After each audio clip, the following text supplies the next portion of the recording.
అత్యున్నత సింహాసనముపై ఆసీనుడా, దేవదూతలు ఆరాధించు పరిశుద్ధుడా, యేసయ్యా నా నిలువెల్ల నిండియున్నావు. నా మనసారని సన్నిధిలో సాగిలపడి నమస్కారము చేసేదా, సాగిలపడి నమస్కారము చేసేదా. నా మనసారని సన్నిధిలో సాగిలపడి నమస్కారము చేసేదా, సాగిలపడి నమస్కారము చేసేదా.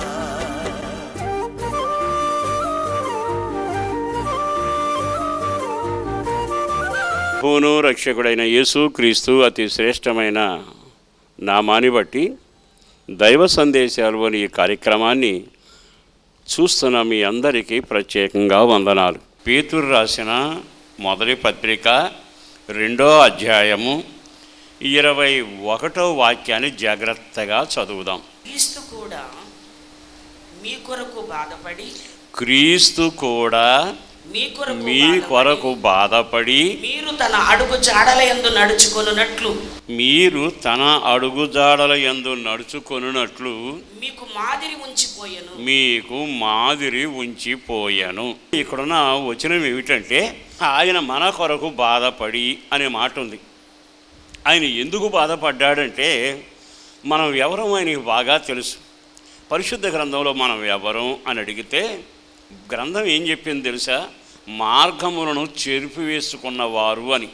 మనుషుని గురించి బైబిల్ చక్కని మాట చెప్పింది. వారి హృదయ ఆలోచనలు కేవలము చెడ్డవి అని. మరో మాట చెప్పింది, అదేమిటో తెలుసా? వారికి చేతులు చాపి ఉపదేశం చేసిన వారు గొర్రెల వరే త్రోవ తప్పి తిరుగుతున్నారు. అంటే మనుషులు ఎవరంటే దారి తప్పేవాళ్ళు. మనుషులు ఎవరు అని అడిగితే ఆలోచనలన్నీ చెడిపోయిన వాళ్ళు. మరో మాట రాస్తూ అంటాడు కదా, మనం అట మార్గాన్ని చెరిపివేసుకున్న వాళ్ళమట. నరుడట దేవుని పోలికగా చేయబడిన, దేవుని సొత్తుగా బ్రతుకుతున్నట్టుగా అనిపించిన ఒక లక్షణమేమో మార్గం చెరిపేసుకోవడం, రెండవ పని ఏమిటంటే ఆలోచనలు చెడిపోవడం, మూడవది ఏమిటంటే గొర్రెల్లాగా దారి తప్పడం. ఇవి మనిషి నైజం అయిపోయింది. అప్పుడు దేవుడు మన కొరకు బాధపడ్డాడట. అంటే మరలా మనల్ని దారిలో పెట్టడానికిని, నడిపించడానికిని, చెరిపివేసుకున్న మన బ్రతుకు, బద్దలైపోయిన మన జీవితం, దేవుణ్ణి ప్రేమించడం కంటే లోకాన్ని ప్రేమించి పతనమయ్యి పాపాన్ని మూటగట్టుకున్నామే, దీనంతరికీ ఆయనే బలియాగం అనే కార్యక్రమం చేసి తాను ఏం చేశాడయ్యా అంటే ఆఖరి బట్టి వరకు శిలువలో కార్చాడు. ఆ కార్చిన రక్తం ద్వారా మనం కడగబడి మరలా దారిలో పెట్టబడ్డాం, కృప పొందాం, దేవుని సొత్తుగా మారడానికి అవకాశం కలిగింది. ఈ శుభవేళ నేను మీకు చెప్పగలిగిన మాట, పరిశుద్ధ గ్రంథం పట్టుకుని మందిరంలో కూర్చోవడానికైనా, వేదపారాయణం చేయడానికైనా, చేతులెత్తి అర్థించడానికైనా మనం యోగ్యం కాదు. కానీ మన కొరకు ఆయన బాధ అంతా అనుభవించాడు. మన శిక్ష అంతా ఆయన అనుభవించి గరుకు రాళ్ళ మీద నడిచాడు, కొరడా దెబ్బలు తిన్నాడు, మారణహోమం అనుభవించాడు, అవమానాన్ని కిరీటంగా ధరించాడు. తన జీవితయాత్ర చేసి సిలువలోకి ఎక్కి చనిపోయి మనందరి కొరకు తన ప్రాణాన్ని ధారపోశాడు. ఆయన ఎంత బాధపడ్డాడు అంటే అంత బాధపడ్డాడు. మన కొరకు ఎంత త్యాగం చేశాడంటే అంత త్యాగం చేసి ఇప్పుడేమంటున్నాడో తెలుసా? అడుగుజాడలు మనకు ఉంచిపోయాడట. అడుగుజాడలని మాదిరి ఉంచి వెళ్ళిపోయాడట. నువ్వు చేయాల్సింది ఏదైనా ఉంటే నా తండ్రి ఉంచిన అడుగుజాడలు ఉన్నాయి, అదే అడుగుజాడల్లో నేను నడవాలి. ఎప్పుడైతే ఒక క్రైస్తవుడు యేసు అడుగుజాడలో నడవడం మొదలు పెడతాడో అతని కుటుంబం ఫలభరితంగా ఉంటుంది, అతని జీవితం ఆశీర్వాదకరంగా ఉంటుంది, అనేకులకు క్షేమంగా ఉంటుంది, లోకానికి వెలుగుగా ఉంటాం. ఆయన ప్రతిదానికి ఒక అడుగుజాడ ఉంచి వెళ్ళిపోయాడు. ప్రేమించడం అనే ఒక అడుగుజాడను చూపించాడు, క్షమించడం అనే ఒక అడుగుజాడను చూపించాడు, ప్రార్థించడం అనే దానికి ఒక అడుగుజాడ చూపించాడు. అంటే అన్ని అడుగులు వేసే వెళ్ళాడు, అది మాదిరిగా మనకు ఉంచిపోయాడు. మరి దాని ప్రకారం నడవచ్చు కదా. కొన్నిసార్లు అయోమయమైన జీవితానికి మనిషి వెళ్ళిపోవడానికి కారణం ఏమిటంటే అడుగుజాడను గుర్తుపట్టకపోవడం, ఆయన చెప్పిన మాట మనసులో పెట్టకపోవడం. ఇప్పుడు కొన్ని విషయాలు జాగ్రత్తగా మీకు జ్ఞాపకం చేస్తాను, చదవండి. పేతురు రాసిన అదే పత్రిక 21:22. క్రీస్తు కూడా మీ కొరకు బాధపడి తన అడుగుజాడల యందు నడుచుకొనున్నట్లు మీకు మాదిరి ఉంచిపోయాను. ఆయన పాపము చేయలేదు, ఆయన నోటను ఏ కపటమును కనబడలేదు. అడుగుజాడల్లో మొదటి అడుగుజాడ ఏమిటంటే ఆయన పాపము చెయ్యలేదు. రెండవది ఆయన నోట ఏ కపటము లేదు. విన్నారా ఈ మాట? మరి యేసు అడుగుజాడలో నడుస్తున్న నీవు ఆశీర్వదించబడాలి అనుకుంటే ఈ మార్గంలో అడుగు వెయ్యాలి కదా. నోట కపటము లేదు, ఇది నీకు దేవుడిచ్చిన అడుగు. రక్షించబడిన తరువాత నువ్వు దేవుని సొత్తుగా బ్రతకాలి అనుకున్నా, నువ్వు విత్తింది కొయ్యాలనుకున్నా, నువ్వు పండించింది అనుభవించాలి అనుకున్నా, ఒక దీవెనకరమైన జీవితం జీవించాలి అనుకుంటే మొదట నోటి మాటకు దేవుడు మొదలుపెట్టి కపటము లేని జీవితము, కపటము లేని మాట. ఈ కపటం అనేది మనిషి జీవితాన్ని ఎంత నాశనానికి తీసుకుని వెళ్ళాలో అంత నాశనానికి తీసుకుని వెళుతూనే ఉంటుంది. కనుక చాలాసార్లు భక్తులు చెప్పారు, బైబిల్ బోధించింది, మన ముందున్న దైవజనుడు మార్గాన్ని చూపి వెళ్ళారు. అదేమిటంటే కపటము వారి నోట లేకుండా. ఒకే ఒక చక్కని మాట, మీకు పెట్టుబడి లేకపోయినా, ఇంటి నిండా సరుకు లేకపోయినా, విత్తేందుకు పొలం లేకపోయినా, పరిస్థితులు అననుకూలంగా ఉన్నా మీరేం కంగారు పడనక్కరలా. దీవెనకరమైన జీవితం నీ నోటి మాటలోనే మొదలవుతూ ఉంటుంది. అందుకని కపటము అనే దానికి మనం ఎంత దూరంగా ఉంటే మన గుడారం అంతగా వర్ధిల్లుతూనే ఉంటుంది. కపటం చోటు చేసుకుంటే ఆస్తి పెరుగుతుంది, కపటంలో నువ్వు నడిస్తే వెండి పెరుగుతుంది. కానీ చివరికి ఏమవుతుందో తెలుసా? వీటన్నిటిని ఇక్కడ వదిలి వెళ్ళేందుకు ఉరితాడు కూడా కొనుక్కుంటావు. ఆ ఉరితాడు నీ జీవితాన్ని నాశనం చేస్తుంది. ఇస్కరియోతు యోధాను గురించి ఎన్నిసార్లు విన్నాం? ఇస్కరియోతు యోధ కపటంగా నడుస్తూనే వచ్చాడుగా. ఈ గుంపులోనూ కనపడుతున్నాడు, ఆ గుంపులోనూ కనపడుతున్నాడు. ఈ గుంపులో ఉన్నప్పుడల్లా భారమంతా నాదే ఈ పరిచర్యలో అంటూ ఆ సంచిని తన దగ్గరే ఉంచుకొని సేవ అవసరాల కొరకని డబ్బులు ఖర్చు పెడుతూ ఉండేవాడు. ఆ తర్వాత ఇదే గుంపులో నుండి మరో గుంపులోకి వెళ్ళేవాడు. అక్కడికి వెళ్ళి ఏం చేసేవాడు తెలుసా? మాకెంత ఇస్తావు యేసు నమ్మితే అని బేరము చేసి నాణ్యాల కోసం అరులు దాచేవాడు. ఇటు వీళ్ళని వదులుకోవాలా, అది మానుకోవాలా.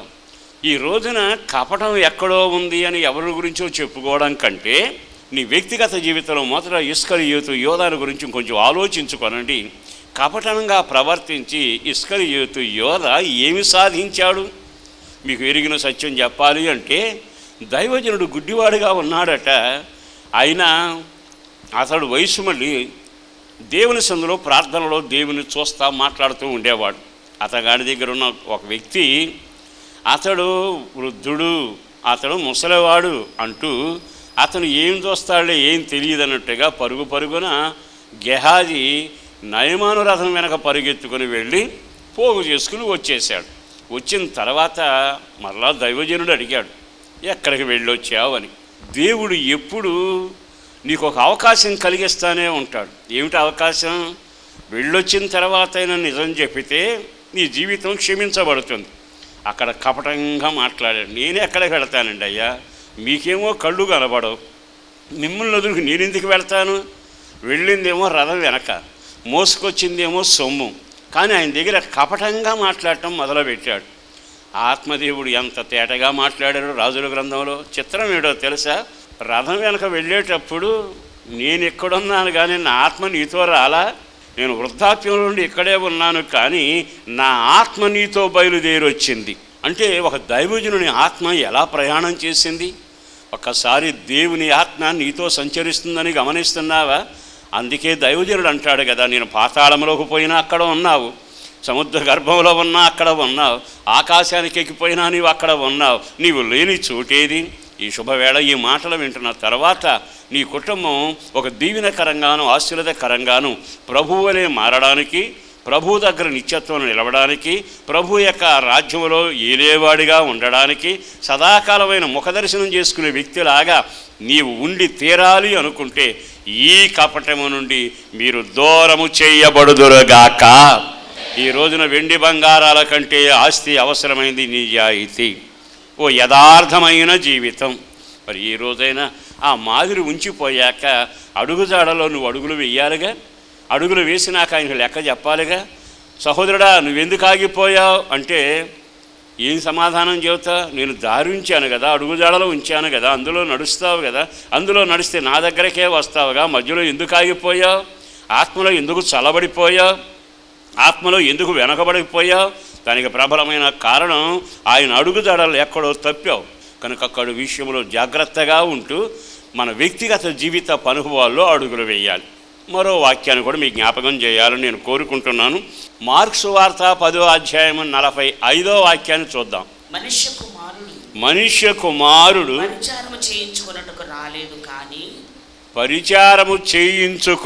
రాలేదు కానీ పరిచర్య చేయుటకు అనేకులకు ప్రతిగా విమోచన క్రయధనముగా ఉండునట్లు తన ప్రాణం ఇచ్చుటకును వచ్చాను. అక్కడ రాయబడింది పరిచర్య చేయించుకొనుటకు నేను రాలేదు, నేను పరిచర్య చేయడానికి వచ్చాను అని. మనందరికి ఒక నైజం ఉంటుంది, ఏమిటది? కర్ర పెత్తనం మనందరికి ఇష్టం. బాగా ఆలకించండి. ఈ రోజున చేయించుకొనుట చేయుట ఈ రెండింటికి తేడా నీకు తెలియాలి. నీవు నీ స్థానంలో ఉన్నప్పుడు ఆయన దానికి వివరణ చెప్పాడు. ఏమన్నాడు తెలుసా? చేయటానికి వచ్చాను అన్నాడు. చేయటానికి వచ్చి ఏం చేశాడట? ఈ ప్రజల క్షేమం కొరకు, వీరందరి కొరకు ప్రాణం పెట్టడానికి వచ్చాను అన్నాడు. ఇప్పుడు మనం చేసే పరిచర్య ప్రాణం తీసే పరిచర్య, ప్రాణం ఇచ్చే పరిచర్య. ఒక క్షణం ఆగి ఆలకిస్తే ఆయన మాదిరి నీకు అర్థం కావడం లేదా? ఆయన మాదిరిలో నీవు నడవాలని దేవుని ఆత్మ నేను హెచ్చరిక చేయడం లేదా? అక్కడ రాయబడిన మాట ఏమిటంటే, నేను ప్రాణమిచ్చుటకు వచ్చాను, ఆఖరి పెట్టి వరకు రక్తం కార్చడానికి వచ్చాను, పరిచర్య చేయుటకు, చేయించుకొనుటకు కాదు. ఇందులో మీకు అర్థం అవ్వాల్సింది, నాకు తెలియాల్సింది ఏమిటంటే, తాను ఎంతగా తను తాను తగ్గించుకున్నాడు. మన పేరేమో మట్టి బొమ్మ, మన బతికేమో నీటి బొడగ, మన చరిత్రేమో సాగిపోయే నీడ. మన బతికిలా ఉంటే ఆయన ఎవరో తెలుసా? ఫిలిప్పీ పత్రిక 2వ అధ్యాయంలో చాలా తేటగా ఆయన గురించి వివరంగా రాయబడింది. చదవండి ఆ వాక్యాన్ని. 5వ వాక్యాన్ని గమనించండి. క్రీస్తు యేసు కలిగిన ఈ మనసును మీరు కలిగి ఉండడి, ఆయన దేవుని స్వరూపము కలిగిన వాడై ఉండి దేవునితో సమానముగా ఉండుట విడిచిపెట్టకూడని భాగ్యమని ఎంచుకొనలేదు గాని దేవ స్వభావం కలిగిన వాడు దేవుడు, ఆయనట మహిమాన్వితుడైట దేవునితో సమానంగా ఉంటూ పునాదులు వేయబడక, భూమికి పునాదులు వేయబడక మునిపే నిత్యత్వంలో ఉన్నవాడు. ఆయన పరిచర్య చేయుటకు వచ్చాను. ఎలా వచ్చాడట? అంత మహిమను వదులుకున్నాడట, ఆ ఘనతను వదులుకున్నాడట, ఐశ్వర్యాన్ని వదులుకున్నాడట. తన్ను తాను తగ్గించుకుని ఎంతవరకు వచ్చాడంటే, మనిషిని పోలికగా పుట్టి, మనిషిని పోలికగా పుట్టడానికి మహిమాన్వితుడైన దేవుడు ఎంత తగ్గించుకుని దాసుని స్వరూపం ధరించి, ఈ రోజున అడుగుజాడలు అనగానే మనం ప్రభువుని నమ్మామండి, తెల్లబట్టలు కట్టుకున్నాం, బైబిల్ పట్టుకున్నాం అని కాదుగా. ఆయన అడుగుజాడలో నువ్వు నేర్చుకోవాల్సిన అడుగు ఏమిటంటే, ఆయన దాసుడయ్యాడు, నేను కూడా దాసుని వలె పని చేయాలి. దాసుడు అంటే తన్ను తాను తగ్గించుకున్నవాడు. అంటే నువ్వు ఎవరివై ఉండాలి? యజమానుడిగా ఉండడం కంటే కూడా నువ్వు దాసుడివై ఉండాలట. ఆయన చూసినప్పుడల్లా నేను అడుగుజాడలు ఉంచాను అన్నాడు. ఏమిటని చూస్తే ఆయన మహిమాన్వితుడట, మనిషి రూపంలోకి వచ్చాడట. ఆయన యజమానుడట, దాసుడయ్యాడట. ఆయనట గొప్పవాడిగా ఉన్నాడట, తను తగ్గించుకున్నాడట. ఈ మాటలు విన్నాక మన వ్యక్తిగత జీవితంలో యేసు అడుగుజాడల్లో మనం నడవగలుగుతున్నామా? యేసు అడుగుజాడను మనం గుర్తుపట్టగలుగుతున్నామా? ఆయన దాసుని స్వరూపం ధరించాడట, చేయించుకొనుట కాదు కానీ చేయడానికే వచ్చాను. ఈ మాటలు విన్నాక మన వ్యక్తిగత జీవితంలో ఒక ఆశీర్వాదకరమైన అనుభవానికి నీవు రావాలి అనుకుంటే దాసుడులాగా నిన్ను నీవు తగ్గించుకొనుట. మీకు ఇంకో మాట అర్థమయ్యే మాట చెబుతాను, వినండి. ఒక రోజున అబ్రహాము తన దేవుడితో మాట మాట్లాడాడు. ఏమని? అయ్యా, నాకు సంతానం లేదే కదా, ఈ ఆస్తి అంతటికి ఆ పెద్ద దాసుడేగా వారసుడవుతాడు. అంటే దాసుడుగా ఉన్న ఒక వ్యక్తి ఇజ్రాయేల్ దేశ ఆచార ప్రకారం యజమాని ఇంట్లో గొప్పవాడుగా మారతాడట. మరి ఈ రోజున మనం దేవుని ఇంట్లో ఉన్నాం కదా, దేవుని సంఘ సహవాసంలో ఉన్నాం కదా, మనం ఎంతవరకు దాసుని స్వరూపం ధరించాం? దాసుని స్వరూపం ధరించుట అంటే ఉసూరుమంట ఊరేగుట అని రాయల. దాసుడు ఎప్పుడు శ్రద్ధ కలిగి ఉంటాడట. 2 మాటలు చెప్పనా? దాసుడు ఎప్పుడు ఏం చేస్తాడో తెలుసా? యజమాని ఎప్పుడు పిలుస్తాడో, యజమానులు ఎప్పుడు పిలుస్తాడో అని కనిపెట్టుకుని దృష్టి అట ఆయన మీద ఆమె మీదే ఉంచుతాడు. రెండవది, దాసుడికి ఉండే లక్షణం ఏమిటో తెలుసా? ఈ పని నేను చెయ్యను అని అనడు. కారణం ఏమిటో తెలుసా? అతను దాసుడు. ఈ రోజున యేసు ప్రభుని ఈ లోకానికి పంపాక ఆయన కూడా మాట అన్నాడు, అయ్యా ఇది తాగలేనయ్యా, ఈ పాత్ర నీ చిత్తమైతే తొలగించు. దాని అర్థం ఏంటో తెలుసా? నువ్వు దాసుడు అయ్యాక ఆయన చిత్తాన్ని తప్పనిసరిగా నెరవేర్చే వ్యక్తివై ఉండాలి. దాని కొరకు నీవు సమర్పించుకున్న వ్యక్తివై ఉండాలి. మరి దాసుని పోలిక నీలో వచ్చిందా? దాసుని సారూప్యం లక్షణాలు వచ్చినాయా? దాసుడు అంటే పరిచర్య చేసేవాడు. మరి ఈ రోజున మన జీవితంలో అనేక రకాల పరిచర్యలు ప్రభు మనకు అప్పగిస్తూ వచ్చాడు. ఆ పరిచర్యలో మనం ఏనాడైనా దేవునికి ఇష్టకరంగా మనల్ని మనం తగ్గించుకుని అడుగులు వేయగలుగుతున్నామా? ఈ రోజున మన ఆత్మీయ జీవితంలో అనేకులకు ఆశీర్వాదకరంగా ఉండాలి అనుకుంటే నీవు నలపబడిన వాడవై ఉందువుగాక, నలగగొట్టబడి పెత్తని పిండిలాగా మారిన వ్యక్తివై ఉందువుగాక. దాసుడు అనగానే ఒకటి ఆయనను చూచేవాడు, రెండవది ఆయన చెప్పినట్లు చేసేవాడు. మరి ఈ రోజున ఆయన అంటున్నాడు, నేను దాసుడిగా వచ్చాను, పరిచర్య చేయడానికి వచ్చాను, చేయించుకొనడానికి రాలా. మరి ఈ మాటలు విన్నాకైనా ప్రతిదానికి యజమానుడు ఏం చెబుతాడని కనిపెట్టినట్టుగా ఉదయాన్నే లేవగానే యజమాని దగ్గర కనిపెడుతున్నావా? యజమాని దగ్గర నువ్వు మోకరించి, ప్రభువా ఈ రోజు నన్ను ఏం చేయమంటావు, ఈరోజు నా పట్ల నీ చిత్తం ఏమిటి అంటూ ఆయన దగ్గర కనిపెడితే ఆయన అంటాడు, ఫలానా పని ఈ పని చేయాలి. అందుకే ఆయన వచ్చి అంటాడు, ఊరక నిలబడ్డారా, వెళ్ళి నా ద్రాక్ష తోటలో పని చేయండి. ఈరోజు ఈ మాటలు విన్నాకైనా సహోదరులారా, మన జీవిత అనుభవాల్లో చాలాసార్లు యేసు అడుగుజాడలో లేకపోవడం వల్ల మన కుటుంబాలకు నెమ్మది ఉంటల్లా, క్షేమం ఉంటల్లా, సంతోషం ఉండడం. కనుక ఈ మాటలు విన్నాకైనా దేవుని సందులో ఉదయకాలం దాసుని వలె నువ్వు తెల్లవారుజామున లేచి మోకరిల్లినప్పుడు ఆయన దగ్గర ఆయనను చూస్తూ, ప్రభువా నన్ను ఏం చేయమంటావు, ఈ రోజున నా పనేమిటి అన్నట్లుగా ఆయన దగ్గర నువ్వు కనిపెడితే యజమానుడు దాసుని కంట పని అప్పగిస్తాడట. రెండవది ఏమిటో తెలుసా? ఆయన ఏం చెప్పినా నీకు ఒక మనసు ఉండాలి. ఏమని ప్రార్థన చేయాలి? ప్రభువా ఇక మీదట నీవు సెలవిచ్చే మాటలు ఇష్టపూర్వకంగా నేను చేసేటట్టుగా. ఈ మాట కూడా మీకు అర్థం అవ్వాలి. చాలాసార్లు దేవుడు ఇష్టం చేస్తాం కానీ సంతోషంగా చెయ్యం. చాలాసార్లు మనం కూడా దేవుని చిత్తం చేస్తానే ఉంటాం, కానీ బలవంతంగా చేస్తాం, ఇష్టం లేకుండా చేస్తాం. నా దేవుని పేరట చెప్పగలిగింది, దైవ కార్యాలన్నీ ఇష్టపూర్వకంగా చేయుదుమగాక. ఈరోజైనా ఈ మాటలు విన్నాకైనా దేవుని దీవెన ఎందుకు కాలరాస్తారు? ఫిలిప్పీ పత్రిక 2వ అధ్యాయంలో 9వ వాక్యం చదవండి. అందుచేత పరలోకమందున్న వారిలో గాని, భూమి మీద ఉన్న వారిలో గాని, భూమి క్రింద ఉన్న వారిలో గాని ప్రతివాని మోకాలును యేసు నామమున వంగునట్లును, ప్రతివాని నాలుకయు తండ్రి అయిన దేవుని మహిమార్థమై యేసు క్రీస్తు ప్రభువు అని ఒప్పుకొనున్నట్లును దేవుడు ఆయనను అత్యధికముగా హెచ్చించాను. విన్నారుగా? అందరూ ఆయన నామాన్ని వంగాల్సి వచ్చిందట. ఎందుకని?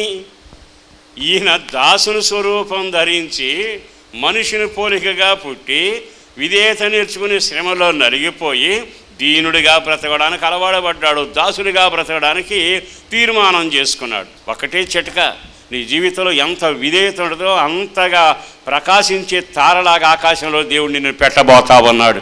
అందరికంటే నిన్ను ఒక ఉన్నత స్థాయిలో నా ప్రభు పెట్టునగాక.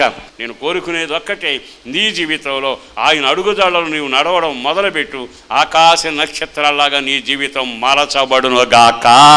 మరో మాట కూడా మీతో చెబుతాను. అపొస్తలుల కార్యం 10వ అధ్యాయంలో చక్కని మాట చెప్పాడు. అపొస్తలుల కార్యం 10వ అధ్యాయంలో 38వ వాక్యం, అదేదనగా దేవుడు నజరేయుడైన యేసును పరిశుద్ధాత్మతోను శక్తితోను అభిషేకించనన్నది. సరే, ఇంతకీ ఆత్మచేత నింపాడు. ఏం జరిగిందట అపొస్తలుల కార్యంలో చదవండి. దేవుడు ఆయనకు తోడై ఉండెను కనుక ఆయన మేలు చేయించు అపవాది చేత పీడించబడిన వారందరినీ స్వస్థపరచుచు సంచరించుచు. ఇప్పుడు మరొక అడుగుజాడ మీతో చెప్పాలి. మరో అడుగుజాడ ఏముందో కనపడుతుంది ఇక్కడ. అదేమిటో తెలుసా? ఆయన ఆత్మచేత నింపబడినాకట మేలు చేయుచు, ప్రజలకు మేలు చేయుచు.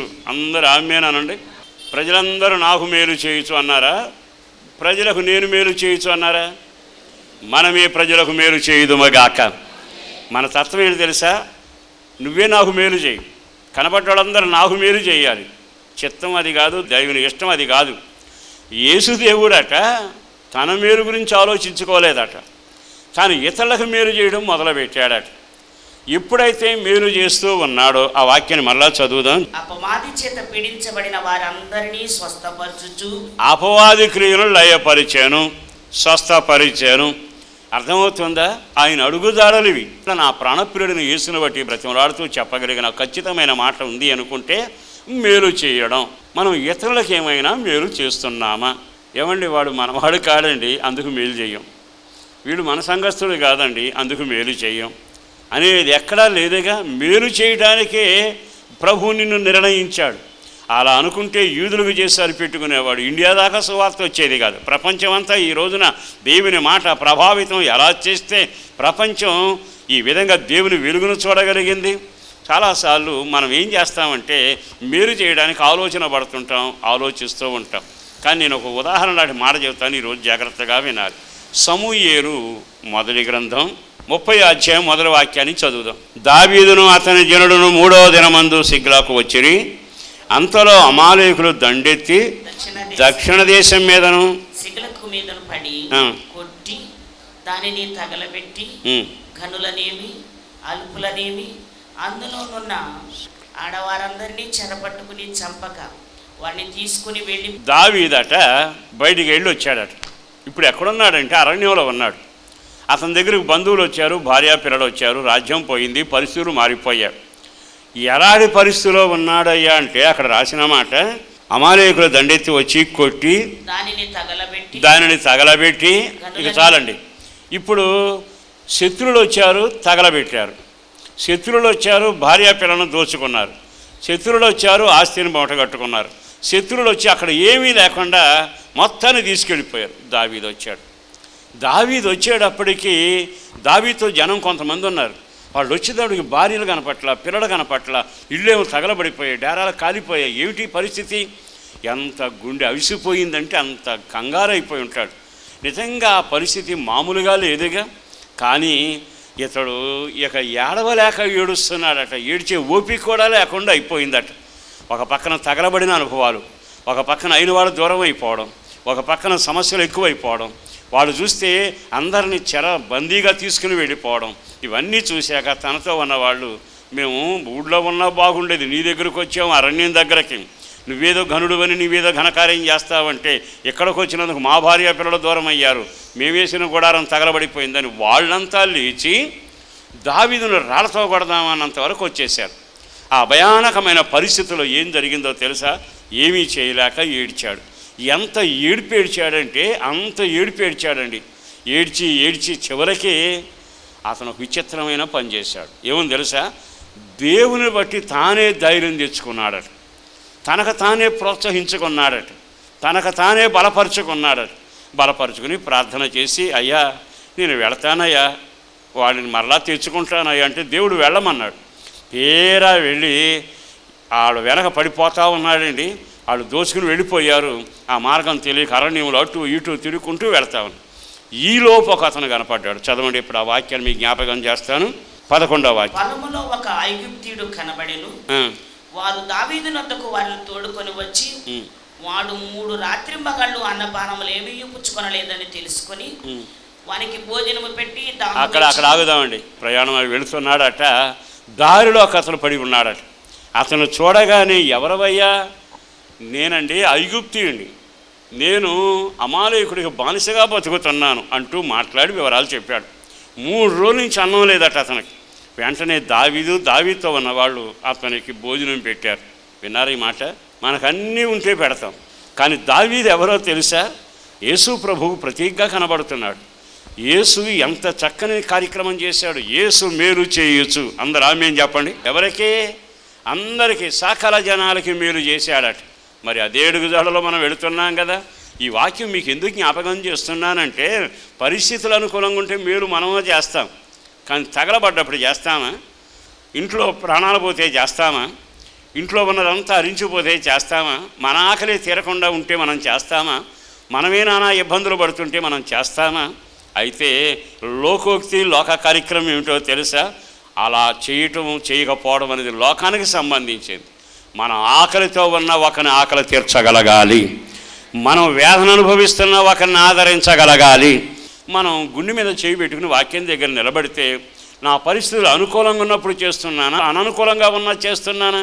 మన పరిస్థితులు శృతిమించి పోయిన ఇతరులకు మనం మేలు చేయుచూనే ఉందుమగాక. నీ ఆత్మీయ జీవితంలో యేసు ఉంచిన అడుగులో మీరు నడుచుదురుగాక. మీరు ఏ ఇబ్బందుల్లో, ఇరుకుల్లో, సమస్యలలో ఉన్నా వారి ప్రాణం మీ వల్ల తెప్పరిల్లునగాక. ఈరోజైనా ఈ మాటలు విన్నాకైనా నా ప్రభువు నిన్ను ఘనపరిచి అందరికంటే తలగా మార్చి ఉన్నతమైన ఆకాశ నక్షత్రాలాగా నిన్ను, నీ జీవితాన్ని మార్చగలిగేట్టుగా ఆయన ఇష్టపడుతున్న ఈ శుభవేళ ఒక్క క్షణం ఆగి ఆయన వైపు తిరిగి, నా జీవితంలో ఆయన ఉంచిన అడుగుజాడల్లో నేను వెళతాను, అడుగుజాడల్లో అడుగులు వేస్తూ యేసుతో నడవగలిగితే ఒక రోజున పరలోకానికి వెళ్ళినా పరలోకమందున దేవుడు నిన్ను చూసి బడా నమ్మకమైన వాడనే మాట అంటూ ఉంటే, నువ్వు ఇక్కడికి ఎక్కిరా అని పిలుస్తూ ఉంటే, నా సింహాసనం మీద కూర్చుండు అని నిన్ను ఆహ్వానిస్తుంటే, ఆ ఘనత, ఆ వైభవం ఎంత అంత అని చెప్పలేనుగా. ఈ రోజైనా ఈ మాటలు విన్నాకైనా, అయ్యా నీ అడుగుజాడల ప్రకారం నేను నడుస్తానయ్యా అని ఒక తీర్మానం రాగలవా? నీ జీవితాన్ని ప్రభు చేతిలో పెట్టగలవా? దయచేసి అందరూ లేచి నిలబడండి. ఒక చిన్న ప్రార్థన చేసుకుందాం.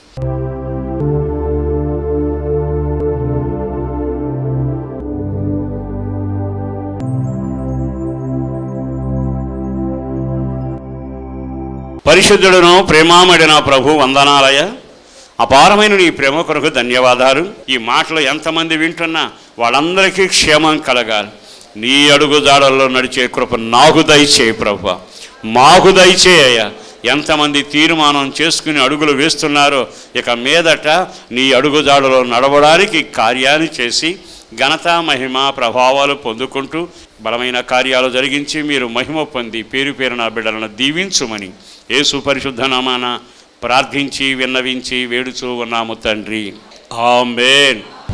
సంపూర్ణ రాత్రి ఉపవాస ప్రార్థన ప్రతి నెల 15వ తేదీ రాత్రి 9 గంటల నుండి హోసన్నా మందిర్ హనుమాన్ జంక్షన్ నందు జరుగును. ఆదివారం మా ఆరాధనా సమయం ఉదయం 10 గంటల నుండి మధ్యాహ్నం 1 గంట వరకు హనుమాన్ జంక్షన్ హోసన్నా మందిరం నందు జరుగును. పరిశుద్ధాత్మ స్వస్థత కూడిక ప్రతి శనివారం రాత్రి 7 గంటల నుండి 9 గంటల వరకు హోసన్నా మందిరం హనుమాన్ జంక్షన్ నందు జరుగును. మీ ప్రార్థనా వసతుల కొరకు మమ్ములను సంప్రదించవలసిన మా చిరునామా పాస్టర్ దేవదాస్ గారు, hosanna Mandir, Nuzvid road, Hanuman junction, Krishna జిల్లా, ఆంధ్రప్రదేశ్. మా ఫోన్ నెంబర్లు 08656242751 మరి ఒక నెంబర్ 9440772772.